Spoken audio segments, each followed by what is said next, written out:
내 집 마련을 향한 부동산 길라잡이, 부동산 가이드 진행의 강주리입니다. 이재명 대통령이 비거주 1주택자에 대한 장기 보유 특별공제 축소 방향을 밝히면서 논쟁이 연일 이어지고 있습니다. 그동안 이제 1주택자는 실수요자라는 인식이 좀 강했기 때문에 정부는 이들을 이제 보호 대상으로 간주를 해왔었는데요. 이번에는 기존의 정책 방향을 완전히 바꾸겠다라고 이야기를 한 만큼 시장의 이목이 집중되고 있는 겁니다. 정교한 장특공제 개편, 과연 현실화가 될 수 있을지 이 시간 함께 하시면서 부동산 시장의 흐름들도 발빠르게 한번 캐치해 보시기 바라겠습니다. 방송 보시다가 부동산 관련해서 궁금하시거나 고민 있으시다면 주저마시고 저희에게 전화 또는 문자 주시면 되는데요. 02-2638-3961번 서울 전화 02-2638-3961번으로 전화 주시거나 또는 건당 100원의 유료 문자입니다. 샵 3989번으로 궁금하신 내용 적어서 지금부터 보내주시기 바랄게요. 자, 그럼 부동산 가이드 오늘도 힘차게 출발하시죠.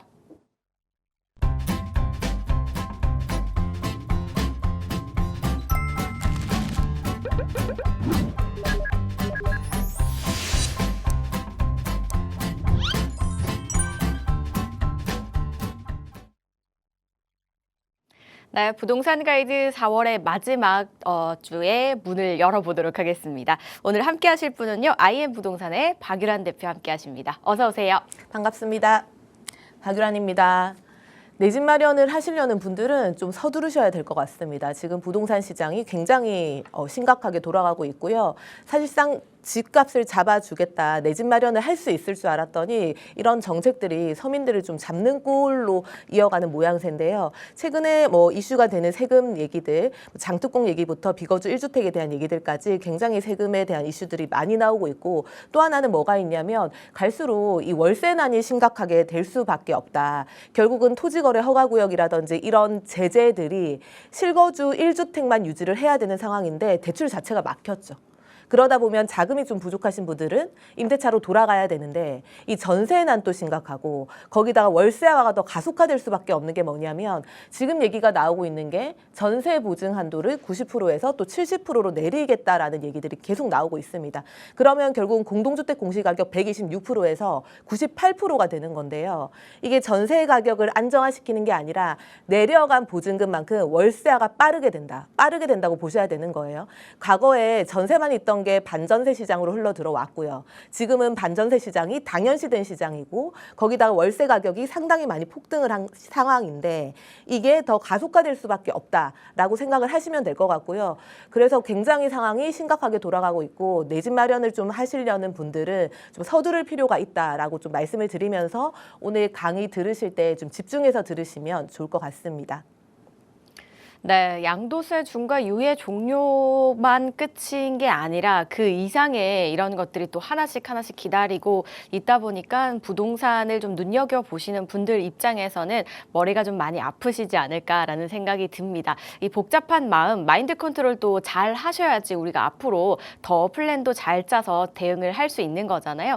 그래서 이런 마인드 컨트롤이 또 필요하신 분들, 좀 깊은 이야기가 또 필요하신 분들은 오프라인 자리 한번 활용을 해보시면 좋겠습니다. 설명해 주시죠. 네, 저희 이번 주 목요일 날 세미나 그리고 선착순 대상으로 개별 상담 진행하고요. 상시적으로 개별 상담 해드리니까 별도로 문의를 해주시면 될 것 같고요. 제가 좀 급하게 시장이 돌아가고 있다, 내 집 마련은 좀 빠르게 서두르면 좋겠다고 말씀을 드렸고, 갈수록 내 집 마련을 할 수 있는 문턱이 좁아지고 있습니다. 다들 알고 계실 거예요. 대출 규제도 있고 세금 규제도 굉장히 심각한데 그러면 손 놓고 있을 것이냐. 지금 피해 갈 수 있는 정책들, 규제들이 아직 남아있기 때문에 한시적으로 살아있는 대책들이 있기 때문에 이런 것들을 활용하시면 좋을 것 같고요. 이번 주제는 5천부터 4억 정도까지 금액대별로 최선의 투자 지역, 어느 지역으로 들어가면 좋고 어떤 투자 전략을 하면 내가 좀 시세 차익을 월등하게 가져갈 수 있고 내가 좀 안정형 자산을 가져갈 수 있는지에 대해서 심도 있게 설명을 드리니까 방문하셔가지고 많이 얘기 들으시고 공부하시면 좋을 것 같고요. 선착순으로 몇 분 상담, 개별 상담을 해드리니까 그것도 기회 잡으시면 좋을 것 같습니다. 네, 한시적으로 활용할 수 있는 이 혜택들 남아있는 부분 어떤 것들이 있는지 한번 체크를 하시면서 전략들 세워보시기 바랄게요. 또 선착순으로 이루어지는 부분도 있다고 하니까요. 이 점 참고해 주시고요. 문의사항은 02-2638-3961번과 샵 3989번으로 많이 연락 주시기 바랄게요. 자, 그럼 저희는 이슈 체크부터 해봐야겠죠. 최근에 이제 서울 부동산 시장에 어떻게 보면 이상 현상이 좀 또다시 나타나고 있다고 해요. 외곽 지역에서 이제 15억 이하 아파트 거래량이 좀 폭등하면서 시세가 올라가고요. 또 전세난은 굉장히 극심해지고 있는 부분 정말 다들 알고 계실 겁니다. 아까 월세난도 이야기를 해주셨고요. 그렇다면은 앞으로 우리가 부동산 시장이 어떻게 흘러갈지 뭐 정확하게 예측하기는 어렵습니다만 어쨌든 어느 정도는 우리가 예측은 해볼 수 있잖아요, 대표님. 이게 과연 내 집 마련 또는 내가 살 수 있는 거주지를 마련을 할 수가 있는 걸까요? 네, 굉장히 심각하게 돌아가고 있고요. 사실 양극화라는 단어 말고 다른 단어를 써야 될 것 같아요. 빈익빈 부익부라는 단어를 좀 우리가 기억을 해야 될 것 같고요. 지금 사실 토지거래 허가구역에 대한 제도들이 나오고 대출에 대한 규제들이 나오면서 실거주 내 집 마련을 말고는 다른 길이 없는 상황이죠. 그런데 그러다 보니까 전세랑 월세 가격이 뛰어요. 그쵸? 전세랑 월세 가격이 뜨고 그 전세랑 월세를 찾는 수요가 그마저도 매물이 없다 보니까 외곽 지역으로 또 빠지죠. 빠져가지고 외곽 지역의 아파트 가격을 들어올리는 이런 기이한 상황들이 발생하고 있거든요. 강남만 잡혔다고 끝이 아니라 우리가 막 뉴스 기사에서 쏟아지는 뭐 강남권의 집값이 뭐 10에서 15%가 빠졌다, 금매가 나왔다 이런 기사들만 볼 게 아니라요. 반면에 외곽 지역에서 지금 무슨 일이 일어나고 있는지 거래량이 폭발하고 있는 이런 시장의 흐름들도 좀 우리가 양면성을 봐야 된다. 이 얘기를 드리고 싶고요. 우리가 내용들을 보면 25년도까지 부동산 시장들을 보면 정말 강남의 신고가가 이어졌고, 그쵸? 노도강 지역 같은 경우는 비명, 외곽 지역 같은 경우 비명, 서울 경기도권 같은 경우도 가격이 상승하지 않았어요. 점점점점으로 이어졌죠. 그래서 무슨 얘기가 나왔죠? 계속 양극화 얘기가 나왔어요. 그쵸? 그랬는데 올해 들어서 무슨 일이 일어나냐. 강남 같은 경우는 관망이 이어지고 심지어 금매들이 나오더라. 어느 정도? 한 10에서 15% 정도. 가격대로 따지면 3억, 4억 정도. 이 내외 정도 매물들이 가격이 떨어져서 거래가 되는 상황들이 나왔어요. 그런데 반면에 외곽 지역의 매수 행렬이 이어졌다. 억대 하락과 신고가가 공존하는 서울 부동산 시장이 이어졌다. 단순하죠. 이게 토지 거래래요. 그래서 전세 끼고 매수가 안 돼요. 실거주를 해야 돼요.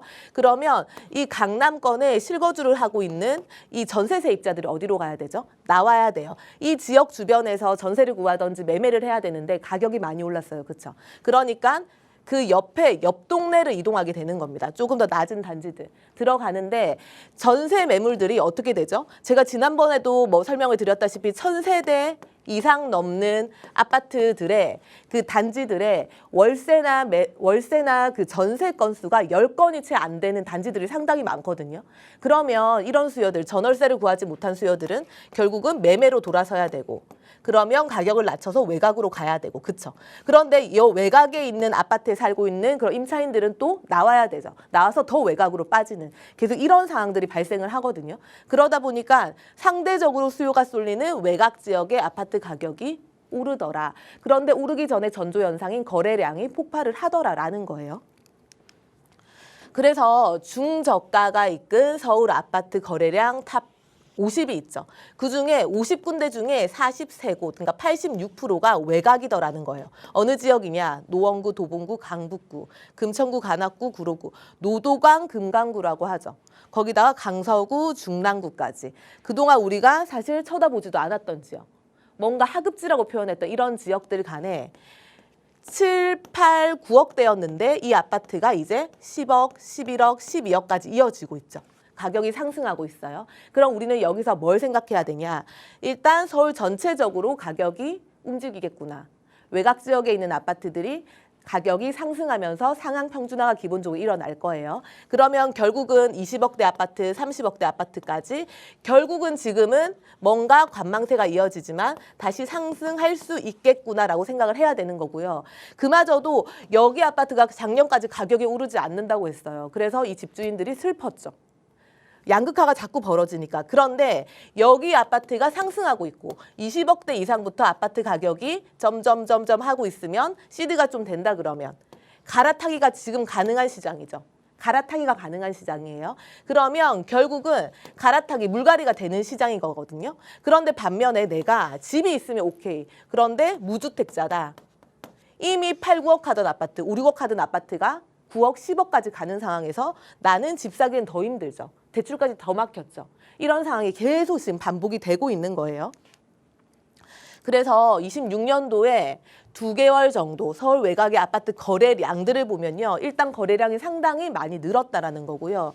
강북구 SK 북한산시티 같은 경우가 거래량이 84건, 노원구의 해링턴 플레이스 노원 센트럴 같은 경우가 62건, 성북구 한신 한진 같은 경우가 60건 나오죠.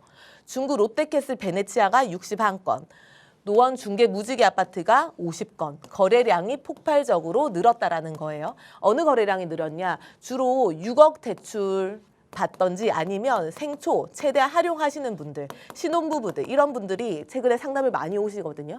외곽으로는 빠지기 싫어하시더라고요. 경기도권으로. 웬만하면 기승전 서울을 희망하시고요. 최대한 대출 활용하셔가지고 서울로 진입해서 아파트 내 집 마련을 하고자 하는 수요가 상당히 많다라는 거고요. 그러다 보니까 그런 이유가 뭔가라고 봤더니 토지거래 허가제가 있다 보니까 전세 물량이 일단 줄었어요. 그러니까 전세 물량이 줄고 전세 가격이 상승을 하다 보니까 같은 돈으로 외곽 지역에 아파트를 사야겠다라고 생각을 하는 거고, 이게 하급지 가격을 올려서 상급지 가격을 추격하는 상황이 발생하더라라는 거죠. 그래서 가격들을 좀 보면요. 봉천동의 관악드림타운이라고, 이게 사실 거의 뭐 관악구에 우리가 관악구 아파트 하면 딱 관듯하라고 생각이 들죠. 매매 수요가 많은 단지예요. 과거부터 실거주, 거기다가 투자 수요가 끊임없이 들어오는 단지들입니다. 그냥 단순하게 그래프만 보면 보이죠. 상승하는 흐름이 보이죠. 과거 정고점 대비해가지고 무려 122.5% 정도 상승을 한 거예요. 이게 가격들을 보면 올해 2월 5일 날 우리가 25평대 실거래가가 9억 9,700이에요. 그런데 올해 4월 10일 날 11억 1,500까지 실거래가가 찍혀 있어요. 그러면 대략 10억 잡고요. 그쵸? 11억 정도. 1억이 상승했죠. 얼마 만에? 2개월 만에. 이게 2개월 만에 1억 정도 상승을 하면 1억 이내 할 수도 있는데 퍼센테이지로 봐야 되는 거죠. 거의 10% 정도 상승을 했고요. 강남권이 10에서 15% 하락했다. 그래서 한 3억에서 4억 내외 정도 하락한 거를 우리가 급매라고 표현을 하는데, 이거랑 대비해서 우리가 관악구에 1억이나 상승을 하면 상당히 상승 퍼센테이지가 큰 거예요. 그렇죠? 상승폭이 2개월 상간에. 이게 20평대고요. 그 다음에 미성, 미융, 사무 아파트, 미미삼이라고 표현을 하죠. 재건축 단지. 여기 같은 경우는요. 지금 최근에 실거래가가 10억 3,200 정도 돼요. 언제 기준으로? 26년도 2월 4일 날 9억 6천이었는데 지금 10억 정도죠. 그러면 더 거슬러서 작년 8월 그 전후로 해서 얼마였을까요? 8억대 정도 매매가, 실거래가가 형성이 되어 있었던 단지거든요. 그런데 무려 지금 거의 1년 만에 2억 이상 뛰었다라는 거예요. 그러니까 왜 그러냐? 여기 같은 경우도 주변 일대에 서울원 아이파크에 대한 이슈가 상당히 있죠. 사실 서울원 아이파크가 우리가 청약할 때 고분양가에 대한 논란이 있었어요. 그럼에도 불구하고 최근에 15억 이하의 분양건이 나온 것들이 빠르게 거래가 됐어요. 그래서 지금 16에서 17억 정도 시세 형성, 실거래가 찍혀 있는 단계죠. 왜 그러냐? 15억 이하면 6억 대출이 나오니까, 대단지의 신축 아파트니까, GTX 호재가 있으니까, 강북에 대한 개발 이슈들이 있으니까. 그러니까 이거에 대한 수혜 때문에 그러면 바로 옆에 있는 이 단지도, 미미삼 단지도 재건축이 되고 나면 시세 차익을 상당히 잘 볼 수 있겠구나, 미래 가치가 있겠구나라고 생각을 하고 10억 이하다 보니까 수요자들이 몰리는 거예요. 이런 상황. 이렇게 중저가 외곽 지역에 그동안 우리가 사실 관심 밖의 지역이었던 이런 아파트 단지들의 수요가 몰리면서 거래가 쏠리면서 기본적으로 거래량이 상승을 하니까 매매가가 동반 상승하는 이런 상황들이 발생을 하고 있다라는 거예요. 그래서 우리가 이 부동산 흐름을 좀 잘 볼 필요가 있는데요. 최근에 이 주식 시장이 굉장히 열풍이죠. 주식으로 많이 돈이 들어가고 있고요. 심지어 정부에서는 이 부동산으로 또 돈이 들어가지 않게 하기 위해서 주식 시장으로 좀 돈을 이게 모는 이런 경향들이 보이잖아요. B2가 3천억 이상 증가를 하고 있다고 해요. 그럼 우리는 여기서 어디를 생각해야 되냐? 이게 나쁘다는 개념보다는 우리가 2022년에서 2023년도에 말 그대로 다시 그때 당시에 주식시장이 굉장히 열풍을 했고요. 그리고 나서 부동산 가격도 고꾸라졌지만 주식시장도 고꾸라져서 곡소리가 사실 났었죠. 그러니까 분명히 돈을 버는 사람 있고 잃는 사람 있을 거예요. 그쵸? 그럼 우리가 돈을 버는 사람 기준으로 그냥 생각을 해보자고요. 이 돈을 번 사람들의 자금이 결국은 어디로 들어갈까요? 결국은 부동산으로 들어갈 확률이 상당히 높다. 상당히 높다. 왜냐하면 변동성 자산에서 수익을 실현하면 우리나라는 결국은 안정형 자산으로 이동하는 경향이 있기 때문에 실제로 서울 아파트 매수자의 20%가 주식을 팔아서 자금 조달을 했다라는 기사가 있죠. 대체로 그렇죠. 변동성 자산이 실물 자산으로 이동할 확률이 굉장히 높다. 뭐 부동산이라든지 아니면 금이라든지 상당히 높다. 최근에요, 저희가 상담을 해보면 용산, 그다음에 성수 이런 지역들의 2030 젊은 수요층들이 상당히 많아요. 그런데 대출이 있을까요, 없을까요?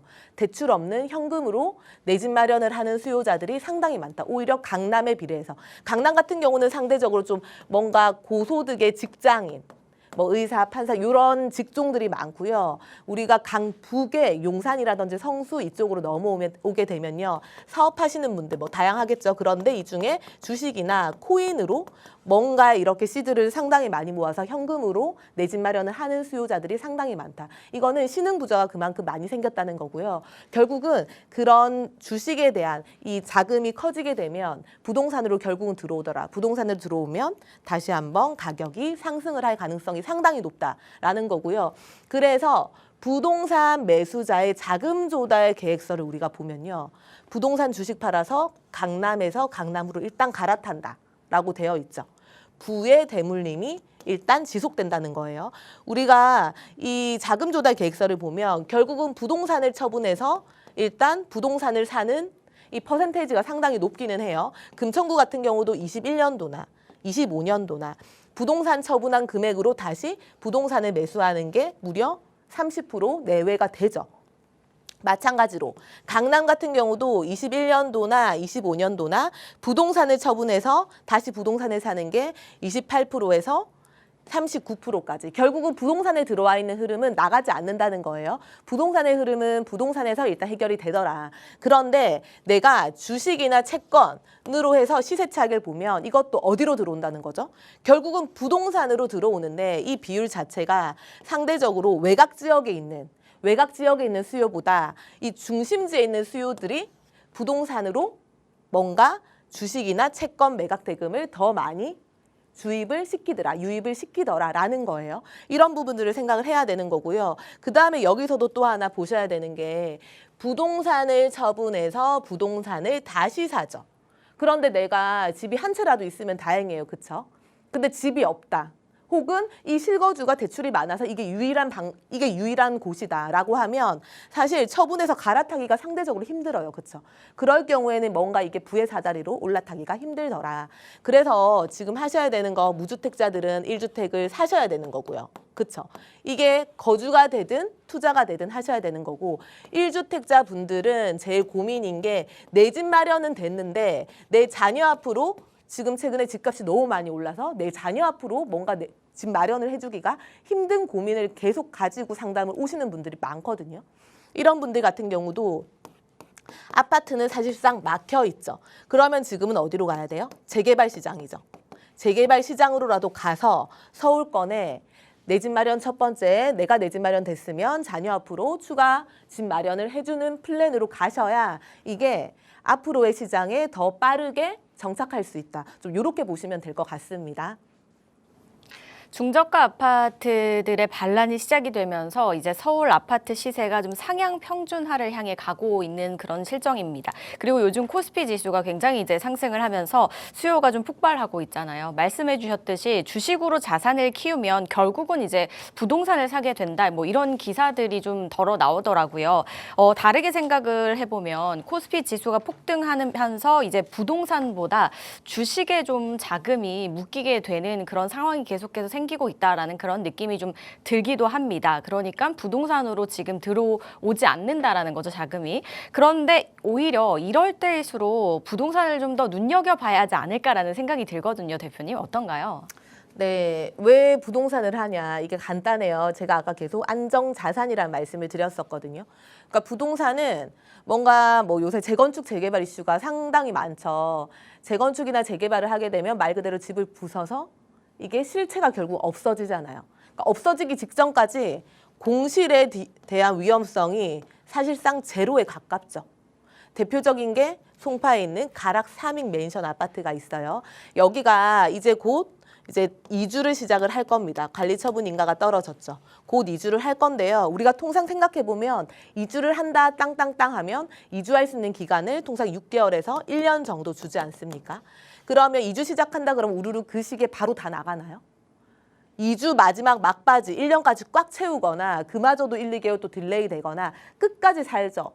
부서질 때까지, 집이 부서질 때까지 산단 말이에요. 그러니까 공실에 대한 확률이 거의 제로다. 공실에 대한 위험이 거의 없다는 거는 그만큼 내 자산이 계속 내가 가만히 있어도 쉬지 않고 본인이 일을 해서 돌아간다라는 얘기가 되는 거죠. 가락 3익 맨션 같은 경우도요. 보시면 가격이 이렇게 계속 우상향을 했어요. 초기부터 지금 현재까지 수익률로 하면 339% 정도. 그 정도로 아파트 가격이 상승을 했더라. 그럼 이게 도대체 무슨 얘기냐. 우리가 재건축이 스타트가 된 게 2013년도 10월 달이죠. 이때 안전진단 통과를 했습니다. 이때 평균 매매가가 5억 3,500이에요. 이게 31평 기준이고요. 이때 전세가 평균 실거래가가 3억 7,500이에요. 그러면 내가 만약에 전세를 끼고 매수했다 그러면 한 1억 중반대 정도 들어가죠. 매매가라 하더라도 5억 3,500. 그런데 재건축이 정비구역 지정, 뭐 조합 설립, 시공사 선적, 관처 떨어질 때마다 가격이 어떻게 되나요? 점핑을 해요. 처음에 1.5배 정도 올라요. 그쵸? 2배. 계속 이렇게 오르죠. 마지막에 26억. 최근 실거래가예요. 최근 실거래가가 26억에 찍혀 있는 상태예요. 전세가를 한번 볼까요? 이게 말 그대로 다 쓰러져가는 집이잖아요. 그쵸? 다 쓰러져가고 녹물이 나올 수 있고 그런 집인데도 불구하고 가격이 크게 떨어지지 않죠. 크게 떨어지지 않죠. 계속 상승하다가 이제 막바지 되니까 원래 가격을 찾아가는 모양새죠. 월세도 마찬가지거든요. 거의 이게 직전까지 가면요. 제가 전세만 보여드렸는데 이 잠시 살고 있는 단기 임대 같은 경우도 이렇게 돌리는 경우가 있더라고요. 집주인분들이. 이 정도로 공실에 대한 위험성이 상당히 낮다. 거의 제로에 가깝다라고 보면 되는 거고요. 재개발은 더 이게 수익성이 좋죠. 재개발 같은 경우는 결국은 시간이 걸리는데 빌라가 아파트로 바뀌는 건데 시간이 걸릴수록 결국은 수익이랑 직결이 되죠. 특히나 개발 계획이 발표되기 전에 매수하게 되면 거기다가 더 깨끗한 신축을 매수하게 되면 사실상 전세가가 높다 보니까 투자금은 줄어들게 되고요. 재개발이 진행이 돼도 똑같이 공실 위험성이 없고요. 거기다가 나중에 뭐 감정평가를 받게 되면 내 금액도 감정평가액도 높게 나오고요. 그쵸? 그런데 재개발을 추진하다 보면 지연될 수 있죠. 지연된다고 해서 가격이 떨어지지 않죠. 오히려 지연이 될수록 시간이 지날수록 주변 시세가 오르면 내 거도 덩달아 같이 올라가는 개념이 되는 거죠. 나중에 새 아파트가 돼요. 그러면 주변의 신축 아파트 시세보다 내가 새 아파트면 더 높아져요. 더 높아져요. 그 정도로 가치가 좋고 안정형이다라는 거고요. 그래서 지금은 우리가 내 집 마련을 뭔가 투자든 거주든 하려고 하면 아파트는 제약이 있어요. 계속 왜 재개발 얘기를 하냐면 아파트는 기본적으로 일정 요건을 갖추지 않으면 갭 투자가 안 돼요. 거기다가 누구만 할 수 있어요? 내가 서울에 살 사람만 한정돼서 무주택자가 1주택자가 되는 실거주 목적으로만 우리가 아파트를 매수할 수가 있는 거잖아요. 서울에 적어도 들어오고 싶다고 하면. 그런데 반면에 빌라 시장은 아니에요. 그쵸? 전국 단위죠. 아직은 이런 규제가 없죠. 그러니까 전국에 누구라도 내가 서울에 빌라를 매수하고 싶을 때 실거주 목적이 아니라도 매수가 가능하죠. 거기다가 아까 관리처분인가가 떨어졌는데 아파트는 26억, 그쵸?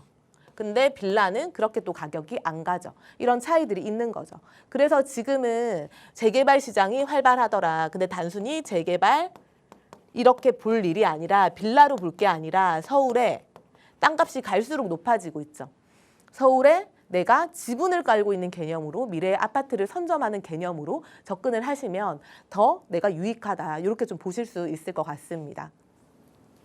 서울 아파트는요, 이제 1주택의 실거주의 의무까지 가지고 있고 여기에다가 또 금액이 높은 곳은 오직 현금으로만 매수를 해야 한다는 부담감까지 안고 있습니다.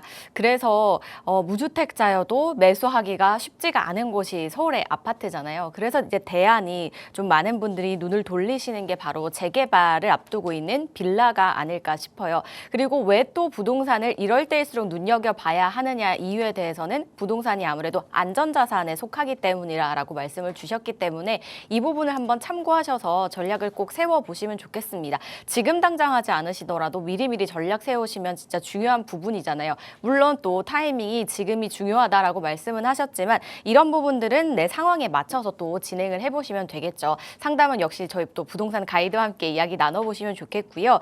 그리고 이제 지금 저희가 쭉 이슈에 대해서도 이야기를 나눠보고 있고 많은 분들이 요즘은 어디에 좀 시선이 쏠리는지에 대한 이야기까지 들어봤습니다. 그렇다면 요즘 많은 분들이 어디 쪽에 또 보고 계시는지도 알려주시면 좋을 것 같은데 사실 투자 금액대가 앞서서 말씀을 해주셨듯이 좀 중저가 아파트들이었던 곳이 굉장히 많이 상승을 해서 15억 미만인 곳을 찾기가 조금 힘든 그런 상황이잖아요. 그런데 15억은 조금 부담스러운 느낌도 있고 10억 아래라면은 아직까지는 좀 열심히 좀 돈을 모으신 분들 또 대출을 받아서 가능하시지 않을까라는 생각이 드는데 우리가 찾기가 쉽지 않아요, 대표님. 그래서 10억 미만으로 좀 투자를 할 수 있는 그런 지역이 좀 있을까요? 네. 한 10억대 전후를 한번 보면요. 최근에 한 뭐 8억, 9억 정도대가 한 10억 초반까지 올라갔죠. 그러니까 이런 지역들이 앞으로 15억을 향해서 달려갈 건데 이런 지역들 보시면 좋을 것 같고요. 아파트로 내 집 마련하시는 거는 너무 좋은 플랜이 되는 거죠. 그런데 아파트가 지금은 실거주 목적이니까 무주택자 같은 경우 갈아타기를 하시는 분들은 요거 지금은 아직 살아있으니까 활용하시면 좋을 것 같고요. 어느 지역을 좀 소개해 드려 볼 거냐면 오늘은 많은 분들이 관심 가지고 최근에 핫한 지역 구성남을 먼저 설명을 드릴 거예요. 그러니까 지도에서 보시면 그대로죠. 구성남이 위로는 북쪽으로는 강남 3구가 인접해 있는 거고요. 그쵸? 밑으로 내려오면 우리가 판교 있고 분당 있고 그쵸? 이 판교와 분당, 강남 3구의 사이에 있는 지역이 우리가 구성남이더라. 그러다 보니까 구성남에 사람들이 관심을 가지고 많이 찾더라. 작년까지만 해도 이 정도로 뜨겁진 않았거든요. 그런데 최근에 정말 구성남에 대한 문의가 많고 그 정도는 이래서 아파트 가격이 상승을 했구나. 거기다가 재개발지에 대한 문의도 상당히 많은 지역 중에 하나가 구성남입니다. 구성남 같은 경우는 사실 교통 호재가 지금 이렇다하게 있지는 않아요. 이미 8호선이 연결이 되어 있어요. 그런데 이 8호선이 예를 들면 단대 오거리역에서 잠실역까지 20분이면 이동이 가능해요. 20분이면. 그러면 여기랑 비교를 해볼게. 어디를 비교해 보면 되냐면요. 위례신도시를 우리가 한번 떠올려 보면 되겠죠. 위례신도시 같은 경우가 아쉬운 게 교통 노선이다. 그래서 트램이 어디로 연결이 돼요? 트램을 타고 8호선으로 연결이 되죠. 8호선으로 연결이 되니까 그 가치를 우리가 나름 높게 평가를 하는 거죠.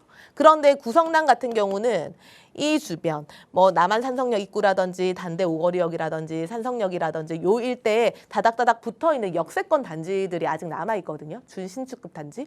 이런 단지들은 그러면 그 가치가 어떨까부터 이 주변 일대에 재개발이 원체 활발하던데 그러면 이 구성남이라는 미래 가치는 어떨까를 우리가 좀 상상을 하면서 오늘 얘기를 들어보면 좋을 것 같고요.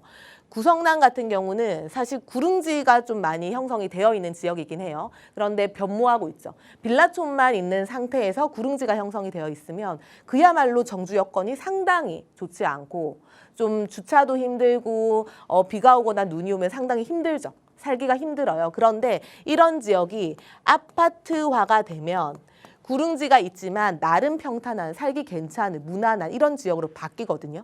이런 지역으로 변모하고 있는 과정이다. 산성역 일대에 기본적으로 아파트가 있죠. 쭉 내려오시면 남한산성 입구역 쪽에도 아파트가 있고요. 그쵸? 단대 오거리역 쪽에도 아파트가 있고요. 신흥역 쪽에도 아파트가 형성이 되어 있어요. 그러면 나머지 이렇게 표기가 되어 있는 게 재개발이고요. 여기 지역 같은 경우는 아쉬운 게 교통 호재는 없지만 그래도 그거를 더 능가할 수 있는 거의 전체가 재개발 텃밭이다. 재개발 텃밭이라는 거는 결국은 그런 거잖아요. 새 아파트가 들어오더라. 새 아파트가 들어오면 기존의 아파트의 가격을 끌고 가죠. 새 아파트가 주도해서 나가면 기존의 아파트가 새 아파트의 가격을 따라가게 되는 거고요. 또 새 아파트의 가격이 치고 나가게 되면 주변의 재개발지에 대한 가격도 가치도 이게 사업성이 나오다 보니까 상승하게 되는 거고요. 또 반대로 재개발에 대한 가격이 상승하게 되면 이게 도대체 미래의 새 아파트가 됐을 때 얼마가 되려고 재개발지가 이렇게 상승을 하나? 결국은 앞으로 되는 새 아파트들, 기존의 구축 아파트들 가격을 덩달아 끌어올리는 효과. 그러니까 닭이 먼저냐 달걀이 먼저냐인데 결국은 선순환이죠. 오르고 이게 계속 반복이란 얘기예요. 결국은 지역이 바뀌고 있더라라는 거고요. 여기서 제일 큰 재개발 사업지를 얘기하라 그러면 우리가 상대원 3구역이 있죠. 그 옆에 이주를 한 상대원 2구역이 있고요. 쭉 넘어가서 신흥역 일대 아파트 단지지만 그 북측으로 이동하게 되면요. 신흥역 1구역, 3구역 있고요. 수진 1구역 있고요. 그 위로 태평동으로 가게 되면 태평에 다 재개발 구역들이 있죠. 그러니까 이런 구역들이 진도가, 그러니까 단계가 초기 사업지가 아니죠. 최소 중기 이상은 진행이 된 상태다라는 거예요. 그러다 보니까 이게 사실 과거의 재개발이라 그러면 20년이 걸렸죠. 물론 요즘은 10년 정도 플랜이긴 하고, 근데 이런 지역들은 과거 플랜으로 가는 거지만 많이 진행이 어느 정도 됐기 때문에 우리가 그래도 어느 정도 눈에 띄는 변화를 체감을 할 수 있더라라는 거고요. 그러다 보니까 이렇게 변화가 많이 일어날 강남 3구의 밑에 있는 지역, 판교나 분당의 위에 있는 지역. 그러니까 판교나 분당의 가격을 생각을 하면 뭐 같이 가진 않겠지만 그래도 어느 정도 우리가 미래를 예상할 수 있고 미래 가격을 생각하면 구성남의 좀 어느 정도 미래를 생각할 수 있기 때문에 수요가 상당히 많더라라는 거고요. 시세를 보면 여기가 일단 300세대 이상의 20평대, 그러니까 25평대 되는 15년 차 이내의 아파트들 가격들을 보면요. 많이 찾는 게 남한산성 입구역 쪽에 성남 단대 푸르지오 아파트를 사람들이 그래도 좀 많이 문의가 있어요. 여기 아파트라든지 아니면 더 밑으로 가게 되면 어디를 볼까요? 신흥역 쪽에 이 해링턴 스퀘어 아파트가 있죠. 해링턴 스퀘어 신흥역 아파트가 이 역세권 단지에 들어오고요. 여기 밑으로 오게 되면 여기도 아파트 단지로 형성이 되어 있거든요. 이 주변 아파트들도 많이 보고 있고요. 그런데 여기가 이미 아파트 촌으로 형성이 되어 있다 보니까 해링턴 스퀘어 신흥역 아파트가 들어오게 되면 전체가 아파트 단지로 뭔가 형성이 되겠죠. 이런 식으로 형성이 되어 있고 그 아까 가격대를 보다가 이제 넘어갔는데 아까 20평대가 성남 단대 푸르지오가 한 12억 5천대 전후로 형성이 되어 있어요. 그런데 30평대를 보면요.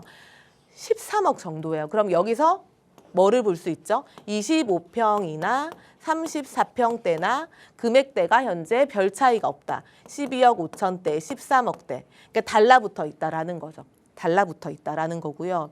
아까 제가 이쪽 인근에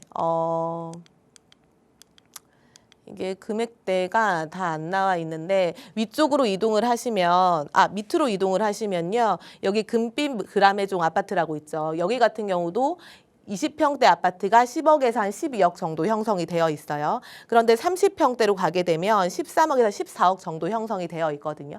마찬가지로 20평대랑 30평대랑 가격 차이가 지금 별로 안 나죠. 붙어 있죠. 그러면 우리가 여기서 이제 이게 가격 차이가 거의 없으니까 내가 좀 대출을 더 활용하든지 시드가 된다 그러면 오히려 30평대로 이동하면 좀 안전 마진이 더 있을 수 있겠구나라고 생각을 우리가 해볼 수가 있는 거죠. 이런 부분들 보면 좋고요. 최근에 사실 산성역 포레스티아나 산성역 해리스톤 아파트 같은 경우가 이게 20평대나 30평대나 15억이 안 됐었던 아파트거든요. 불과 한 작년까지만 하더라도 작년 하반기 요 정도까지만 하더라도 그랬었는데 거래량이 증가를 하면서 사실 15억에서 16억대, 18억대 정도까지 형성이 되어 있는 상태예요. 그러다 보니까 여기에 신축 아파트와 곧 입주할 아파트들이 요 정도 가격이 형성이 되어 있으면 이 밑에 준신축급 아파트들은 향후에 좀 더 가격 상승을 할 수 있겠구나. 뭐 지금 진입을 해도 가격 자체가 괜찮겠구나라고 생각을 해볼 수가 있겠죠. 같이 비교를 해보면 좋을 것 같고요. 또 한 군데를 말씀드리면 지금은 제가 경기도 말씀을 드렸어요. 이번에는 이제 비교군으로 서울을 말씀을 드릴 건데요. 제가 관악구 지역 말씀을 드릴 거예요. 관악구는 제가 수차례 말씀을 드렸던 지역이긴 하고요. 여기는 어디랑 비교를 하셔야 되냐. 일단 경기도에 제가 성남이랑 비교를 해드리면 똑같이 재개발이 원체 활발하다. 거기다가 이제 아파트들이 좀 신축 단지들이 이제 들어올 여지가 있는 단지들이다. 거기다가 강남 3구랑 인접해 있는 거다. 그런데 차이점이 그래도 관악구는 기승전 서울이죠. 성남 같은 경우는 행정구역상 경기도다. 그렇게 됐을 때 그러면 관악구의 미래 가치는 어떨까를 생각을 해봐야 되는 거고요. 여기랑 비교를 해볼게 바로 옆에 붙어 있는 강남 3구. 같이 가지는 못하더라도 따라갈 수는 있겠죠. 새 아파트들이 들어오게 되면. 과천의 아파트들이 20억을 넘어가죠. 과천의 아파트들 가격을 생각해 보면 될 것 같고요. 동작구에 노량진 뉴타운들이 지금 들어오고 이제 분양가 일반 청약 분양가들이 나올 예정이고 뭐 6구역은 나왔잖아요. 이런 데 생각을 하면 영향이 있을 수밖에 없겠구나. 거기다가 조용한 게 우리가 강남의 재건축 얘기는 상당히 많이 해요. 그렇죠? 그런데 여의도도 재건축을 하고 있죠. 여의도 재건축 얘기는 상대적으로 좀 덜하죠. 여의도 재건축이 빛을 발하게 되면 이 역량이 갈 수밖에 없겠죠. 왜냐? 신림선을 타면 한 방에 여의도까지 이동이 가능하잖아요. 이런 부분들을 생각하시면 되는 거예요. 그래서 이 관악구 같은 경우는요. 입지가 상당히 좋더라. 2호선을 타면 강남까지 15분이면 이동이 가능하더라라는 거죠. 거기다가 신림선을 타죠. 신림선을 타게 되면 봉천역에서 색강까지 19분이면 이동이 가능하더라. 그럼 여의도까지 20분 안짝으로 끊을 수 있는 거죠. 원도심으로 가볼까요? 시청까지. 2호선을 봉천역에서 타게 되면 시청역까지 33분이면 커트를 하더라. 그러면 3대 업무지구 관악구에서 다 이동이 가능해요. 그렇죠? 근데 여기에 플러스 마곡지구까지 가볼까요? 마곡지구까지도 봉천역에서 42분이면 이동이 가능하더라라는 거예요. 3대 지구랑 마곡지구까지 그 밖에 구로, 가산, 디지털 단지까지 이동이 가능하다. 우리나라는 3대 업무지구와의 접근성, 교통 노선에 따라서 집값이 결정이 되는 지역이죠. 그런 나라죠. 이런 부분들 감안하시면 될 것 같고요. 아까 구성남이랑 비슷해요. 아파트 단지가 어느 정도 밀집이 되어 있으면서. 그쵸? 그러면서 거의 전체가 재개발을 추진을 하고 있더라. 신림 뉴타운 1, 2, 3. 나머지 재개발을 추진하는 구역들 상당히 많죠. 뭐 봉천 14구역 이런 데들 상당히 많죠. 이렇게 새 아파트로 변모를 하려고 하고 있더라.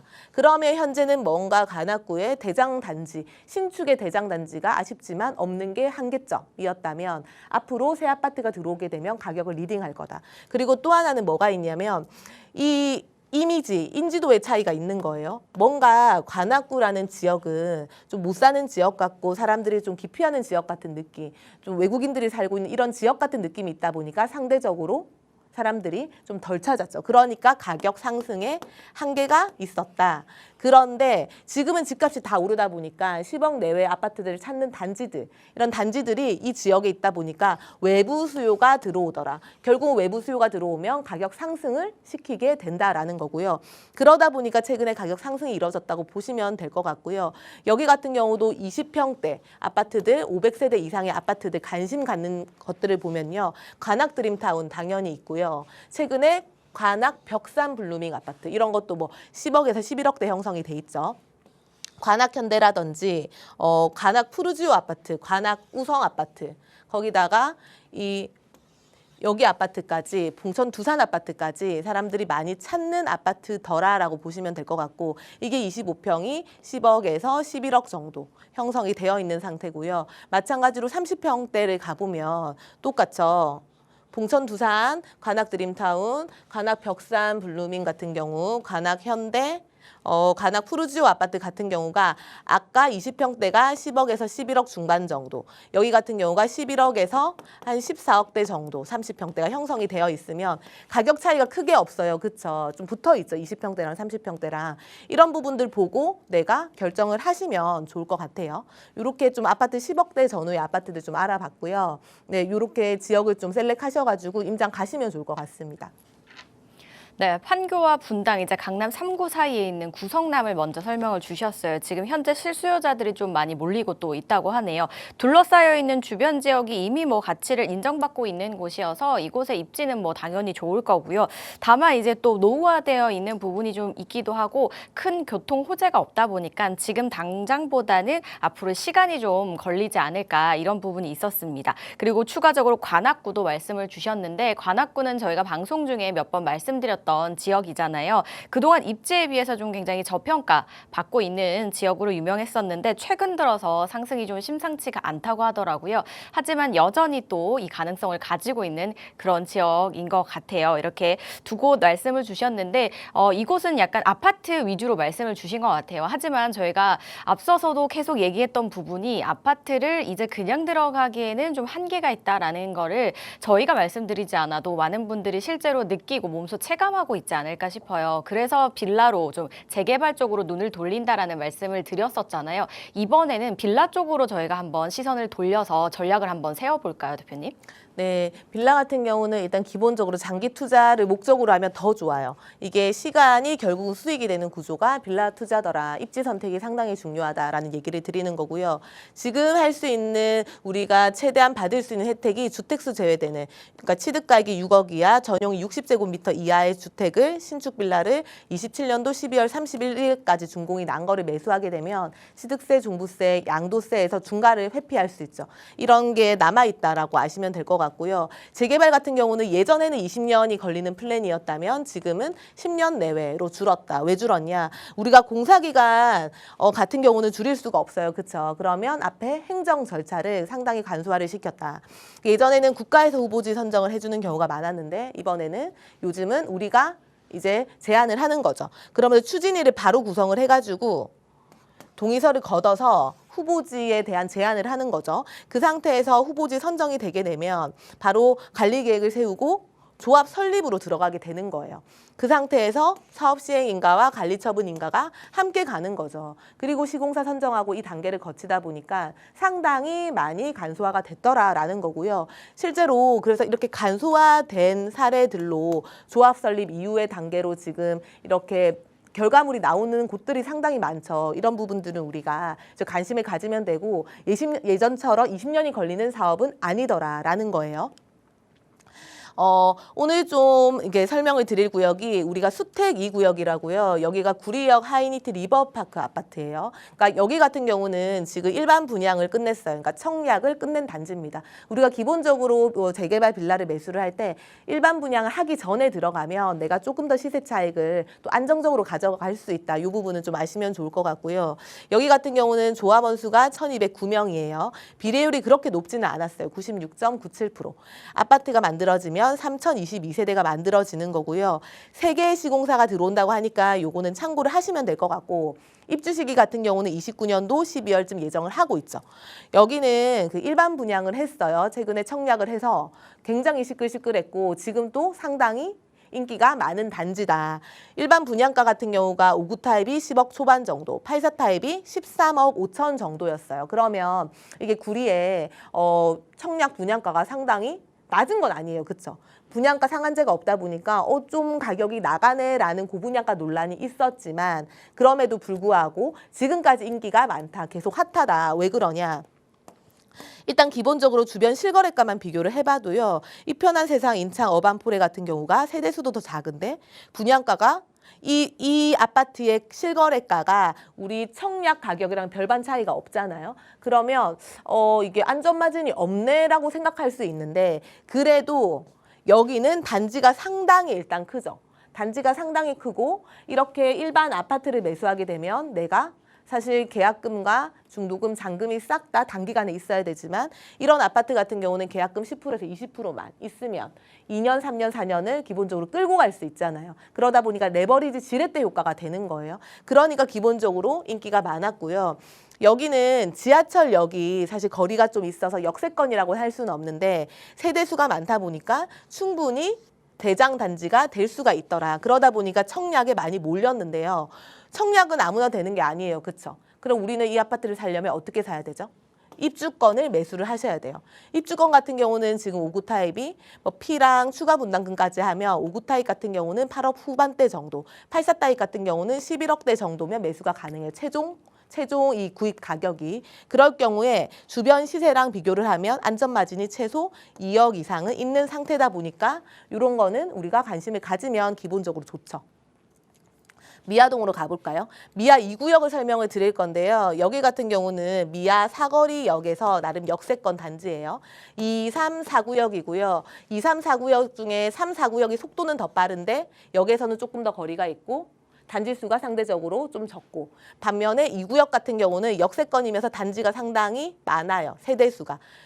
단계는 조합 설립 인가가 떨어진 단계. 여기랑 비교를 해볼 게 어디냐면 기름 센터피스 아파트랑 비교를 해보면 되겠죠. 여기는 조합원 수가 1,582명 정도, 비례율이 높죠. 115% 정도 나와요. 아파트 예상 세대 수가 4,003세대 정도 나온다고 해요. 입주 시기가 아직 뭐 조합 설립이니까 2033년 전후 생각을 해보면 될 것 같고 여기 같은 경우는 기름 센터피스 아파트 최근 시세가 5구 타입이 실거래가 14억 8천 정도, 84 타입이 17억 5천 정도 형성이 되어 있고요. 그럴 경우에 여기에 우리가 매수를 한다고 하면 현재 5억대 정도 전세 끼고 매수가 가능하거든요. 뭐 매매가가 6억 중반, 전세가 1억 중반 정도 형성이 돼 있어서 5억대 정도 실투자금이면 매수가 가능하더라. 그러면 조합원 분양가를 얼마 정도 예상을 하냐? 현재는 5구 타입이 9억 정도, 84 타입이 11억 정도인데요. 이거는 지금 좀 단계가 갈수록 충분히 가격은 올라갈 수 있어요. 근데 이게 가격이 올라간다는 거는 주변에 아파트 가격도 덩달아 올라갈 수 있기 때문에 요거는 추후에 생각을 하면 될 것 같고 제가 앞서도 얘기를 했지만 우리가 일반 분양이 하기 전에 보통 이런 입주권을 사면 더 좋더라. 어쨌든 안전 마진이 존재를 하더라라는 얘기를 드리는 거고요. 시간이 없어서 제가 좀 빠르게 하고 있는 거예요. 그다음에 신대방 역세권 여기도 위치가 좋죠. 2호선 신대방역에 위치해 있는 역세권 재개발이고요. 여기 같은 경우도 조합원 수가 584명, 추정 비례율이 102% 형성이 되어 있고요. 여기도 시공사는 선정 중이고 입주 시기는 2033년에서 35년 전후 형성이 되어 있어요. 조합원 분양가는 5구가 5억 6천 정도, 84가 7억 천 정도인데 충분히 상승할 수 있지만 주변 시세를 보면 이편한 세상 영등포 아델포레가 5구 타입이 13억 6천, 84 타입이 15억 6천 되어 있으니까 조합원 분양가가 올라간다 하더라도 안전 마진이 있다. 현재 요 구역에 매물을 매수한다고 하면 매매가가 5억 후반 정도, 전세가가 1억 초반 정도니까 갭 투자금 5억대 정도, 5억 한 중반 정도 생각을 하면 될 것 같고요. 마지막으로 봉천 14구역이 있어요. 봉천 14구역 같은 경우도 추정 비례율이 상당히 높게 나오죠. 여기 같은 경우도 지금 조합원 분양가 5구 타입 7억대, 84 타입 9억대는 상승할 수 있고 다만 우리가 매물을 투자한다 그러면 입주권을 6억 중반대 정도 우리가 투자금으로 매수를 할 수가 있더라. 주변 시세 감안하면 충분히 안전마진이 존재하더라. 그러니까 제가 재개발이 왜 괜찮은지를 설명을 드릴 때 이 정도 말씀을 드리면 충분히 이해를 하실 수 있을 것 같습니다. 완성된 아파트는 이제 뭐 대출이나 실거주 의무 같은 여러 가지 문제로 인해서 매수가 좀 쉽지가 않습니다. 그렇다면 그 외의 지역을 보자니 교통이 불편하거나 시간이 또 한참 지나야 가치를 좀 인정을 받을 수 있지 않을까라는 곳인데 이왕 기다려야 된다면 상대적으로 낮은 예산으로 재개발을 살펴보셔도 좋겠다라는 생각이 들었습니다. 여기에다가 이제 주택수 제외되는 곳을 좀 살펴보면 좋겠다라고 하셨는데 그러면 그런 데는 어떻게 찾아요? 라고 하시잖아요. 이럴 때는 또 저희 대표님과 이야기 나눠보시면 좋겠죠. 어떤 자리 한번 참여해보면 좋을까요? 앞으로는 공급이 결론은 부족하기 때문에 재개발 시장이 이제 본격적으로 시작이 될 거고요. 그게 바로 빌라 시장이라고 보시면 될 것 같습니다. 빌라가 눈앞에서 가격이 이제 상승할 수밖에 없는 상황이 지금 계속 펼쳐지고 있는 거예요. 제가 일단은 5억대, 6억대 들어가는 이 매물들 소개를 드렸었는데 이런 지역들 설명을 드렸었는데 세미나를 오셔가지고 개별 상담을 하시면 5천에서 한 4억대 정도로 내가 좀 진입할 수 있는 지역들 설명을 드리니까 세미나 오시고 필요하신 분들은 선착순으로 개별 상담까지 요청하시면 되겠습니다. 내 예산에 맞게 또 공부해보고 싶다 하시는 분들 한번 활용해 보시기 바랄게요. 문의사항은 022638-3961번과 샵 3989번 많이 연락 주시기 바라겠습니다.